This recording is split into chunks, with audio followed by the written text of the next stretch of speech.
Injil Lukas pasal yang ke-10 ayat 38 sampai 42, firman Tuhan. Ketika Yesus dan murid-muridnya dalam perjalanan, tibalah ia di sebuah kampung. Seorang perempuan yang bernama Marta menerima dia di rumahnya. Perempuan itu mempunyai seorang saudara yang bernama Maria. Maria ini duduk dekat kaki Tuhan dan terus mendengarkan perkataannya. Sedang Marta sibuk sekali melayani. Ia mendekati Yesus dan berkata, "Tuhan, tidakkah engkau peduli bahwa saudaraku membiarkan aku melayani seorang diri? Suruhlah dia membantu aku." Tetapi Tuhan menjawabnya, "Marta, Marta, engkau khawatir dan menyusahkan diri dengan banyak perkara. Tetapi hanya satu saja yang perlu. Maria telah memilih bagian yang terbaik, yang tidak akan diambil daripadanya." Amin untuk firman Tuhan. Kebenaran firman Tuhan pada pagi hari ini kita renungkan di bawah tema duduk dekat kaki Tuhan. Duduk dekat kaki Tuhan. Bapak, Ibu, Saudara yang dikasihi dalam Tuhan Yesus Kristus, jika ada pertanyaan yang ditujukan kepada kita, apa satu aktivitas yang kita tahu jika kita melakukannya dengan sangat baik dan secara konsisten akan memiliki hasil yang paling baik dan sangat berarti dalam perjalanan kita bersama dengan Tuhan? Mari kita jawab masing-masing. Kemudian diteruskan dengan pertanyaan lanjutan. Jika kita tahu apa yang kita lakukan itu bisa membuat perbedaan yang sangat berarti dalam kehidupan kita, mengapa kita tidak melakukan sebelumnya? Bapak, Ibu, saya percaya bahwa salah satu aktivitas yang sangat penting dalam kehidupan kita sebagai orang percaya adalah menghabiskan waktu sendirian bersama dengan Tuhan dalam firman-Nya dan juga di dalam doa. Kalau kita melihat pada bagian ini yang kita baru saja baca, mengajarkan kepada kita bahwa duduk di kaki Yesus dan mendengarkan firman-Nya adalah satu hal yang kita perlukan di dalam hidup ini. Bapak, Ibu yang dikasihi dalam Tuhan Yesus Kristus, inilah yang menjadi pesan utama dari cerita teks yang baru saja kita baca. Kalau kita melihat bagian teks yang kita baca, maka ini memberikan gambaran sekilas tentang sebuah hal yang terjadi dalam kehidupan Yesus. Dalam perjalanannya bersama dengan murid-muridnya dan dua saudari, yaitu dua perempuan Maria dan Marta yang menjamu dia makan malam. Ceritanya luar biasa dan sangat ringkas. Tetapi di sini dikemas oleh Lukas dengan meletakkannya dan mengontraskannya dengan kejadian sebelum dan menguraikan sebagian dari teks ini. Kalau kita melihat dalam cerita ini bahwa bagian sebelumnya bahwa seorang ahli hukum Taurat menantang Yesus dengan mengajukan pertanyaan sebagai ujian kepada Yesus. Tapi dalam cerita yang kita baca, Marta tidak menantang Yesus, tapi menyambut Yesus ke rumahnya. Di sini ada perbedaan besar antara menantang seseorang dengan menyambut dia.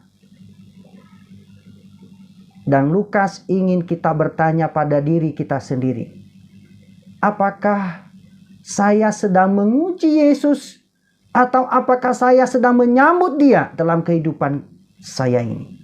Itu menjadi pertanyaan untuk diri kita. Kalau kita melihat bagian sebelumnya, ahli Taurat atau ahli hukum mengutip dua perintah besar untuk mengasihi Tuhan dan mengasihi sesama. Tetapi penekanannya melalui perumpamaan tentang orang Samaria yang baik hati. Ini adalah kasih kepada sesama dalam cerita ini. Tetapi kita melihat sebuah contoh tentang apa artinya mengasihi Tuhan. Seperti Maria duduk di kaki Tuhan. Jika kita hanya memiliki kisah tentang orang Samaria yang baik hati, maka kita mungkin membiarkan pelayanan bagi Tuhan lebih diutamakan daripada pengabdian kepada Tuhan. Tetapi kisah Maria menunjukkan kepada kita bahwa pengabdian kepada Tuhan harus menjadi dasar dari semua pelayanan kita kepadanya. Penyembahan kita harus menopang pekerjaan kita. Bapak, Ibu, Saudara yang dikasihi dalam Tuhan Yesus Kristus. Tentu kisah ini sering kita dengar, bahkan mungkin sering kita renungkan. Bahkan mungkin ada hal-hal yang penting yang mungkin sudah kita tanamkan dalam hati kita. Tapi tidaklah salah kalau kita merenungkannya hari ini. Bapak Ibu yang dikasihi dalam Tuhan Yesus Kristus, ketika kita melihat cerita tentang Maria dari Betania dalam kisah Injil, dia berada di kaki Yesus. Dan di sini ketika kita melihat bagian yang lain, ketika kakaknya Lazarus meninggal dalam Yohanes 11 ayat 32, dan ketika dia mengurapi Yesus sebelum kematiannya dalam Yohanes 12 ayat 3, kita melihat sosok Maria ini.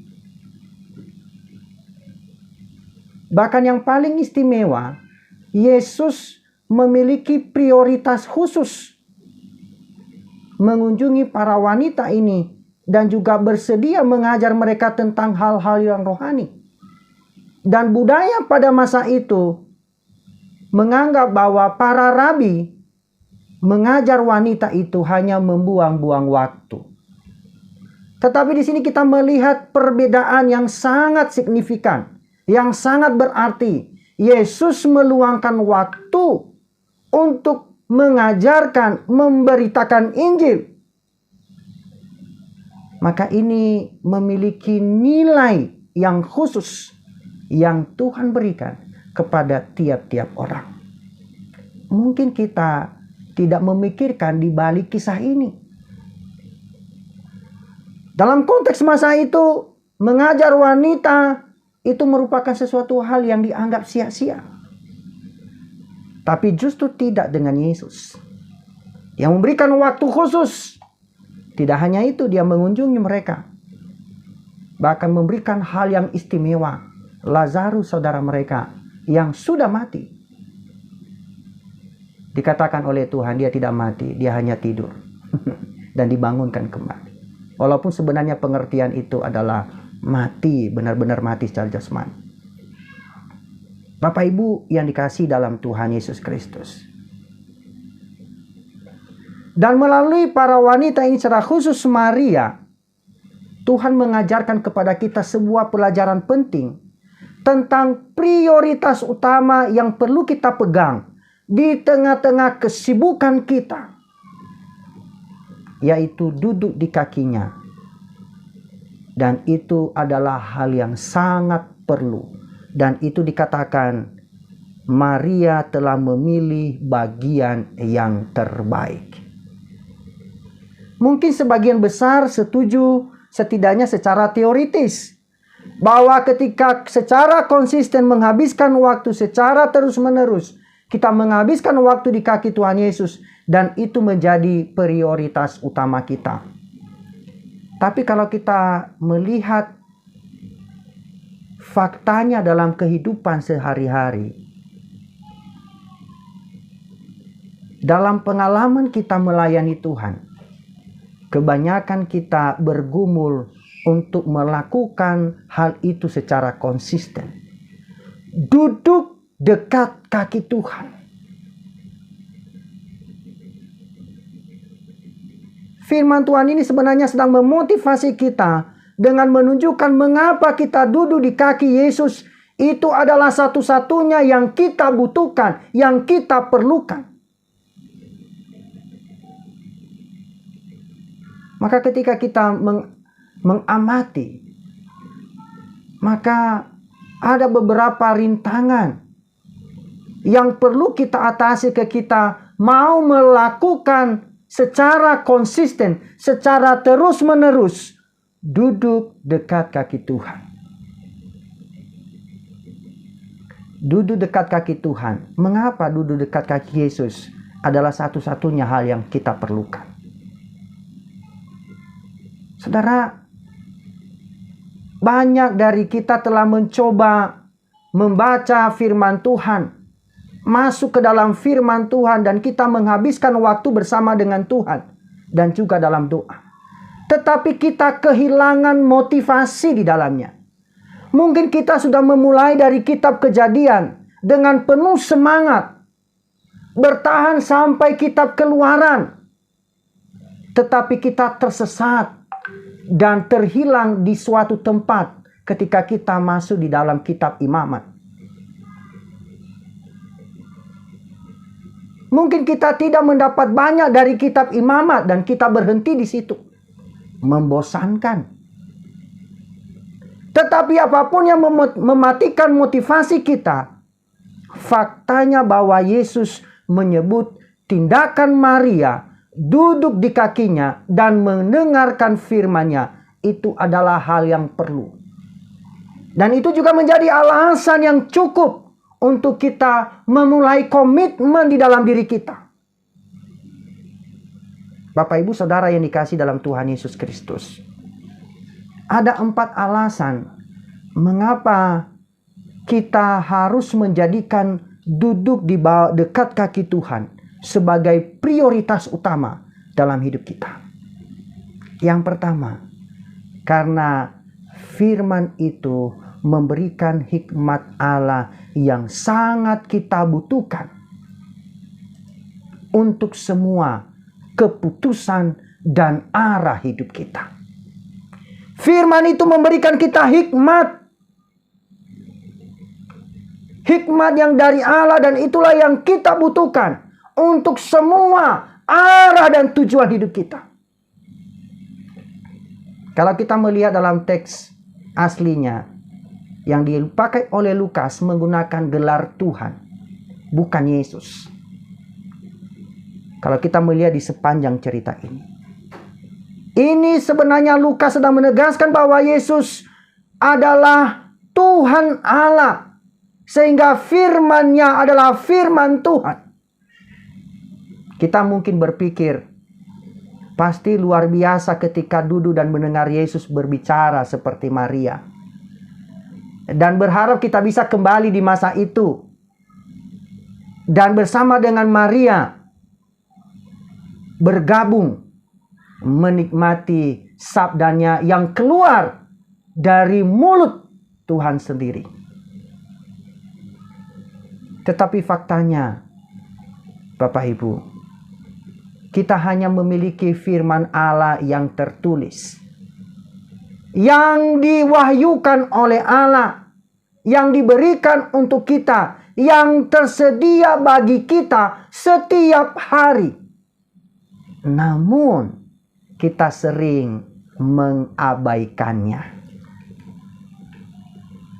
Tuhan telah memberikan kita kuasa, otoritas, dan menganugerahkan kita segala sesuatu yang berguna untuk hidup kita. Oleh pengenalan kita akan Dia yang telah memanggil kita oleh kuasanya yang mulia dan ajaib. Dalam 2 Petrus 1 ayat 3. Yaitu di dalam firman-Nya. Kitab suci yang dapat memberikan hikmat kepada kita dan menuntun kepada keselamatan oleh iman kepada Kristus Yesus. Maka dalam 2 Timotius 3 ayat 15-17, segala tulisan yang diilhamkan Allah memang bermanfaat untuk mengajar, untuk menyatakan kesalahan, untuk memperbaiki kelakuan, dan untuk mendidik orang dalam kebenaran. Maka dengan demikian, tiap-tiap manusia yang adalah kepunyaan Allah diperlengkapi untuk setiap perbuatan baik. Kalau kita melihat dalam 1 Petrus pasal 2 ayat 2, yang memberitahukan kita di sana, dan jadilah sama seperti bayi yang baru lahir, yang selalu ingin akan air susu yang murni dan yang rohani, supaya olehnya kamu bisa bertumbuh dan beroleh keselamatan. Oleh apa? Oleh firman Tuhan. Bapak Ibu, yang dikasih dalam Tuhan Yesus Kristus. Kalau kita membaca Injil Lukas pasal 4 ayat 1 dan 12.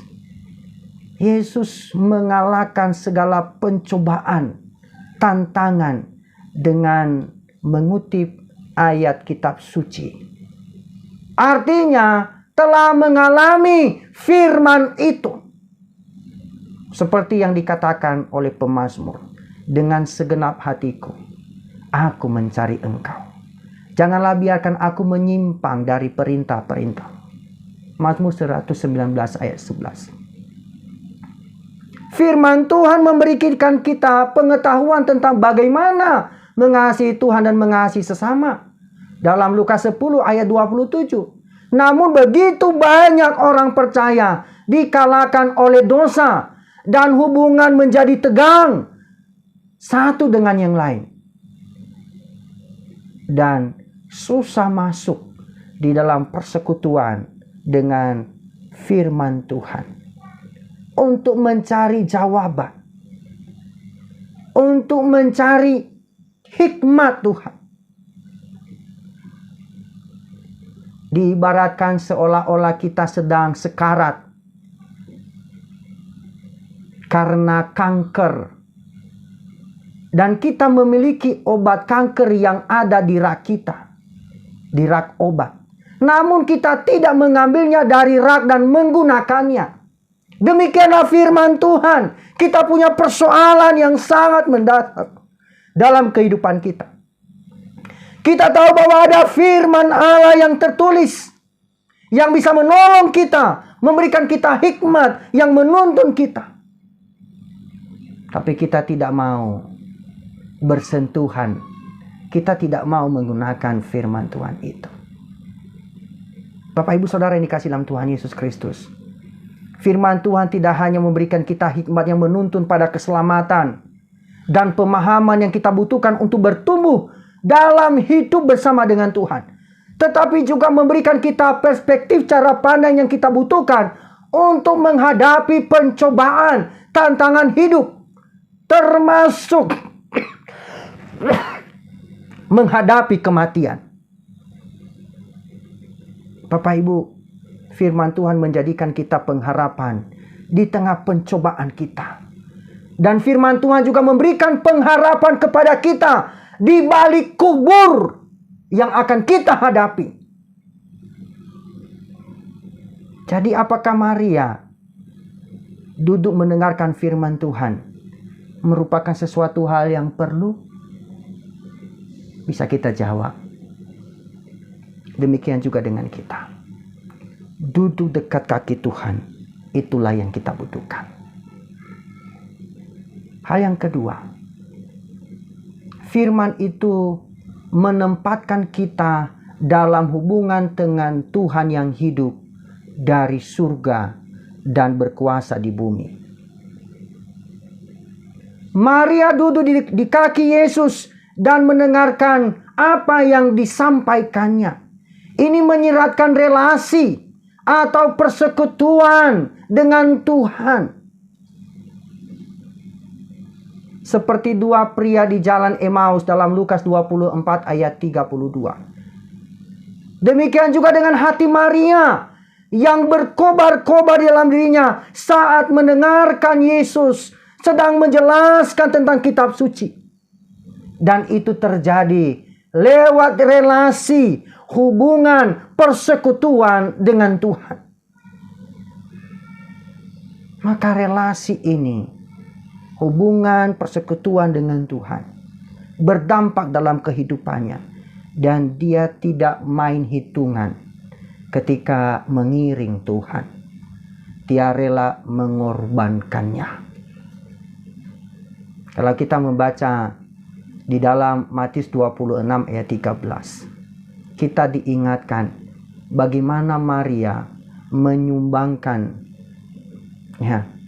satu tindakan mengurapinya dengan minyak dalam buli-buli, dan itu nilainya sangat besar pada masa itu. Itu adalah pengorbanan secara materi. Saudara, ketika kita berjumpa secara pribadi dengan Tuhan, mengalami Tuhan, hubungan kita dengan Tuhan baik, maka kita tidak pernah main hitungan dengan Tuhan. Mengapa? Karena ini berkaitan erat dengan hubungan kita, relasi kita dengan Tuhan. Mungkin orang lain menganggap itu satu pemborosan, itu adalah hal yang sia-sia. Mengapa terus dilakukan? Tapi itu karena relasi hubungan kita dengan Tuhan.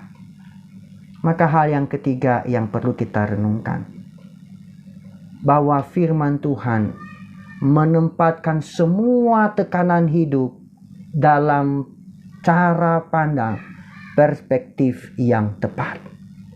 Melalui firman Tuhan kita bisa menempatkan semua persoalan, tekanan kehidupan kita dari perspektif yang baik dan tepat. Bapak Ibu, Marta tertekan oleh tekanan menyiapkan makanan untuk tamu kehormatannya. Bahkan mungkin juga dia mengkhawatirkan selama berhari-hari sejak dia mendengar bahwa dia akan datang. Dia ingin semuanya tepat untuk acara ini.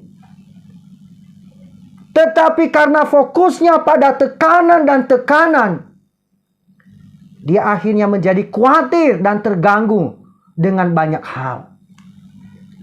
Dia akan bahkan melontarkan tuduhan terhadap Yesus dan terhadap saudara perempuannya. Dia mengatakan, "Tuhan, tidakkah Engkau peduli?" Ya. Bahkan saudaraku membiarkan aku melayani seorang diri. Tanpa disadari, melanggar dua perintah besar. Menyalahkan Tuhan dan menyalahkan sesama. Pada bagian sebelumnya kita merenungkan dalam teks ini bahwa mengasihi Tuhan dan mengasihi sesama itulah dua hukum yang tidak bisa dipisahkan. Pada bagian ini kita ditunjukkan faktanya ketika seseorang mengalami tekanan hidup, ketika melihat persoalan yang begitu berat dihadapi, perspektifnya mulai berubah. Tapi ketika kita belajar firman Tuhan, kita bisa menempatkan setiap tekanan, setiap persoalan dalam hidup kita dengan jelas. Sehingga kita menemukan diri kita bahwa kita sudah salah langkah. Ketika Maria meluangkan waktu untuk bergabung dengan perempuan, yaitu Marta dan Maria bergabung, maka sebenarnya semua tekanan yang sedang dihadapi, kekhawatirannya akan ditempatkan dalam melihat secara benar, perspektif yang benar. Bapak Ibu, firman Tuhan ini saya percaya tidak hanya berlaku di zaman Maria dan Marta, tapi berlaku untuk kita karena ini firman Tuhan. Maka sangat mudah untuk membiarkan tekanan hidup memenuhi kita dan mengalihkan fokus kita ke tempat yang salah. Bahkan mungkin kita dapat berpikir, jika saya menyediakan waktu untuk dihabiskan bersama Tuhan, semua tuntutan waktu saya itu hanya akan bertambah tinggi. Sehingga tidak ada jadwal lagi. Tetapi menghabiskan beberapa menit dalam firman Tuhan, dalam doa, dapat mengangkat beban dan memberikan kita ketenangan, keteguhan. Sehingga kita diberikan cara pandang, perspektif yang jelas. Meskipun keadaan yang kita hadapi tidak berubah, tetapi kita bisa melihat dengan mata yang jelas bahwa Allah ada bersama dengan kita. Saudara yang dikasihi dalam Tuhan Yesus Kristus. Maka pada bagian yang keempat, alasan yang keempat mengapa kita harus duduk dekat dengan Tuhan. Karena firman adalah bagian yang baik, yang tidak dapat direbut dari kita. Dikatakan bagian akhir, tetapi hanya satu saja yang perlu. Maria telah memilih bagian yang terbaik, yang tidak akan diambil daripadanya. Maria telah memilih porsi yang baik untuk makan di kaki Yesus, mendengarkan firman-Nya, duduk dekat kaki Tuhan. Dia masih akan makan selama itu, setelah makan itu dilupakan. Dan Maria memperhatikan kata-kata Ulangan 8 ayat 3. Jadi ia merendahkan hatimu, membiarkan engkau lapar, dan memberi engkau makan mana yang kau kenal, dan yang juga tidak dikenal oleh nenek moyangmu, untuk membuat engkau mengerti bahwa manusia hidup bukan dari roti saja, tetapi manusia hidup dari segala firman yang diucapkan.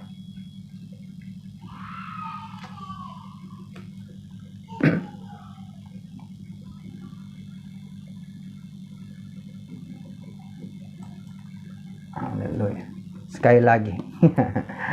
Karena ada internetnya tidak bagus, saudara. Jadi Maria telah memilih porsi yang terbaik dalam hidupnya. Dalam Ulangan 8 ayat 3, itu Maria telah melakukannya. Jadi ia merendahkan hatimu, membiarkan engkau lapar, dan memberi engkau makan mana yang tidak kau kenal, dan yang juga tidak dikenal oleh nenek moyangmu, untuk membuat engkau mengerti bahwa manusia hidup bukan dari roti saja, tetapi manusia hidup dari segala firman, dari segala yang diucapkan Tuhan. Bapak Ibu Saudara yang dikasihi dalam Tuhan Yesus Kristus,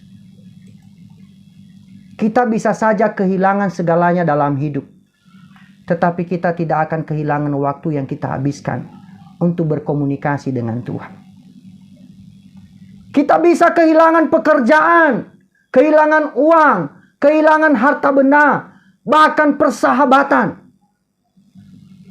Tetapi seperti yang dikatakan oleh Paulus dalam bagian akhir dalam surat Roma pasal 8. Tidak ada apapun, baik pencobaan, kesusahan, penganiayaan, kelaparan, ketelanjangan, bahaya, pedang, bahkan kematian yang bisa memisahkan kita dari kasih Tuhan. Bapak Ibu, jika kita menghabiskan waktu duduk di kaki Tuhan, maka kita bisa mendengarkan firman-Nya begitu indah. Maka pertanyaan kedua yang kita bisa lontarkan dalam teks ini, mengapa kita tidak lebih sering duduk di kaki Tuhan? Mengapa kita jarang duduk di kaki Tuhan? Ada banyak alasan yang kita pelajari dalam bagian ini. Yang pertama, yang kita lihat, karena terlalu sibuk dengan permintaan yang mendesak. Kalau kita belajar dari teks ini, Marta terganggu dengan semua persiapannya. Dia khawatir dan terganggu dengan begitu banyak hal. Ada semua tuntutan mendesak untuk menyiapkan makanan, mengatur meja, memanggang roti, memanggang daging, menyiapkan sayuran, bahkan mengkoordinasikan semuanya sehingga semua selesai pada waktu yang bersamaan. Itu alasan yang membuat kita jarang duduk di bawah kaki Tuhan. Ada banyak kesibukan kita. Saudara, dia mungkin memikirkan, apakah Yesus datang sendirian atau dengan 12 murid? Atau bisa jadi ada begitu banyak pengikut, maka harus dipersiapkan dengan baik. Bapak Ibu, dunia modern yang sedang kita hidupi, dengan segala perangkat yang bisa menghemat waktu, belum juga meredakan masalah tekanan waktu bagi kita. Kita tidak ada waktu. Kita semua bisa merasakan hal itu. Kita semua menghadapi tenggat waktu. Apakah itu menyiapkan makan malam? Apakah itu sedang menyelesaikan laporan pertanggungjawaban? Menyelesaikan tugas sekolah, atau kita sedang mempersiapkan acara-acara penting, terlebih persiapan Natal. Tidak ada waktu lagi untuk duduk dekat kaki Tuhan. Banyak hal mendesak yang menjadi tujuan yang baik, Bahkan itu sangat perlu. Tapi kadangkala itu tidak penting dalam arti benar-benar membuat perbedaan dalam hidup kita dalam jangka panjang bersama dengan Tuhan. Bapak Ibu mungkin sering mendengar ada ilustrasi cerita ya. Atau mungkin juga Bapak Ibu sedang menonton ketika seorang guru masuk dalam ruangan dan dia membawa satu toples ya kosong, dan dia membawa sejumlah batu-batu pecahan besar, dan para murid terdiam melihat itu. Mereka melihat, ini maksudnya apa? Harusnya pelajaran matematika, tapi bawa toples, bawa batu-batu, bawa pasir, bawa air, buat apa? Sang guru tidak memperhatikan. Dia mengambil batu-batu itu dan dia masukkan ke dalam toples. Dan dia bertanya, mengajukan pertanyaan, apakah ini sudah penuh? Semua diam dan bertanya dan memberikan jawaban dengan ragu-ragu, belum. Dan ditanggapi dengan pernyataan, benar, belum. Dan mengambil pecahan yang kecil-kecil, kerikil-kerikil kecil dimasukkan lagi. Dia bertanya, apakah ini sudah penuh? Mereka menjawab, belum. Dan dia menanggapi dengan tanggapan, benar, belum penuh. Dia mengambil pasir-pasir, dia masukkan ke dalam toples sampai penuh. Dan dia bertanya, apakah ini sudah penuh?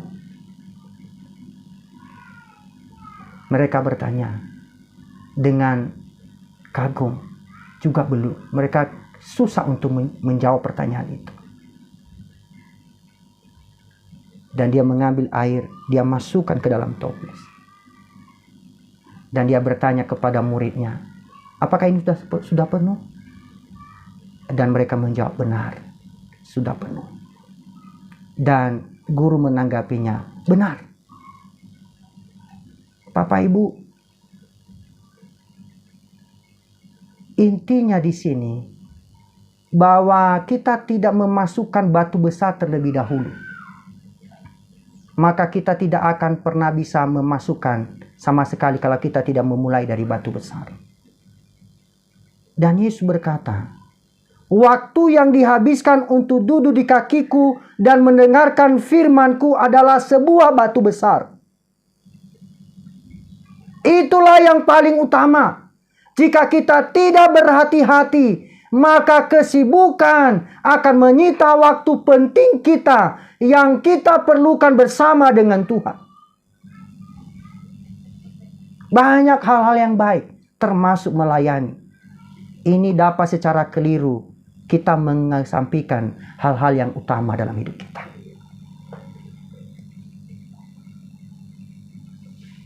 Kita mengira hal-hal yang kecil yang lebih dahulu yang kita duluankan. Maka kalau hal-hal yang kecil yang kita duluankan, hal yang paling utama itu sudah tidak bisa kita masukkan lagi.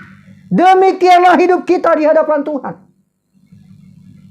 Bapak Ibu yang dikasihi dalam Tuhan Yesus Kristus. Hal yang kedua yang membuat kita tidak banyak waktu duduk dekat kaki Tuhan. Karena kita terlalu memikirkan kekhawatiran dan kepedulian. Bapak Ibu, kadangkala hambatan ini mempengaruhi beberapa tipe kepribadian.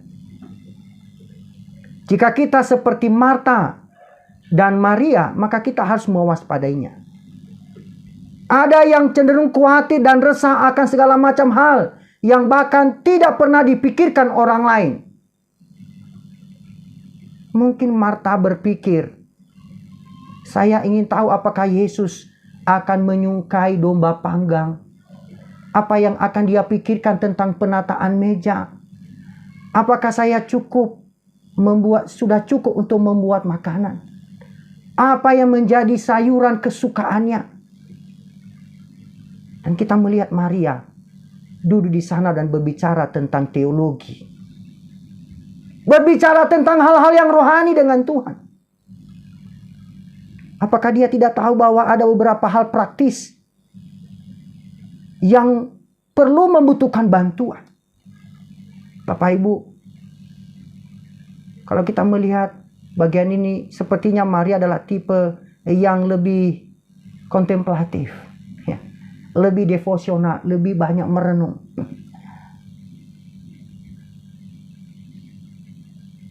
Mungkin kita berpikir bahwa telah membantu. Bisa jadi telah membantu sebelum Yesus datang, dia sudah mempersiapkannya.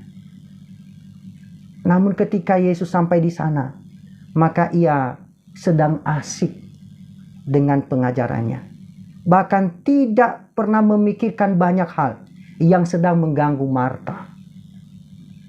Artinya sudah ada prepare waktu khusus.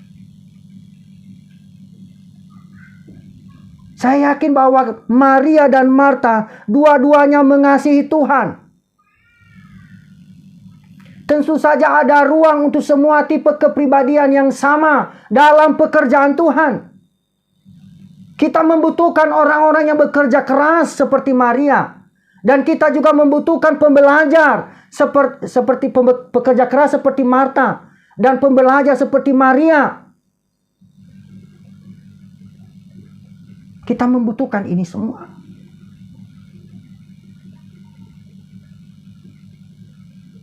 Bapak Ibu, Marta khawatir dan repot dengan semua hal yang harus dilakukan, dan itu perlu kita waspadai. Sangat mudah untuk membiarkan orang baik mengeluarkan yang terbaik. Mereka perlu mengeluangkan waktu untuk duduk di kaki Tuhan Yesus dan mendengarkan firman Tuhan. Dan itulah yang kita perlukan.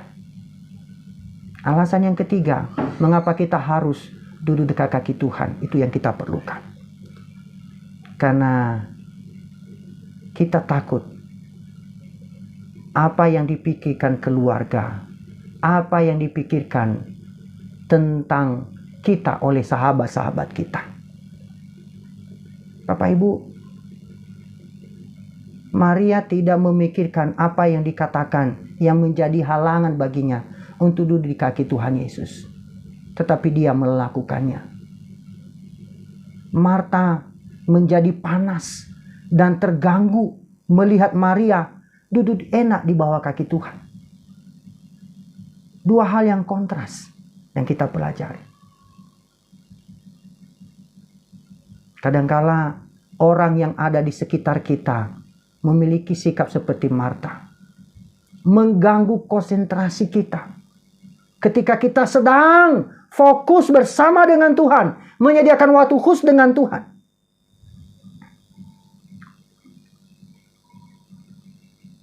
Atau mungkin dengan cibiran, dengan pernyataan, sorhani lu, ya kan? Masa sih hidup dengan Tuhan, mendengar firman Tuhan ada segala-galanya memang. Atau ada yang hanya di gereja aja, hanya dalam ibadah dia baik, di lain tempat tidak. Apakah kita terganggu dengan itu? Sehingga membuat kita ciut, undur dari hubungan kita dengan Tuhan. Jika kita sudah memutuskan waktu dan menghabiskan waktu bersama dengan Tuhan, maka tentu ada konsekuensi memang. Konsekuensinya apa? Ada perubahan dalam hidup kita. Dan perubahan itu akan membawa dampak dalam persekutuan, dalam komunitas kita. Dan itu menjadi waspada. Mengapa? Karena orang tidak semua suka kalau kita mengalami perubahan. Mereka sukanya kalau kita tetap hidup dalam keterpurukan secara rohani. Tapi seharusnya bersama-sama mendorong duduk di kaki Tuhan. Marta sedang panas hati melihat Maria yang sedang asik dengan Tuhan, mendengarkan Tuhan sedang berbicara. Kadangkala kita menghadapi situasi seperti itu. Kita sedang semangatnya bersekutu dengan Tuhan, ada banyak hal yang mengganggu. Bisa diri kita sendiri atau bisa orang lain.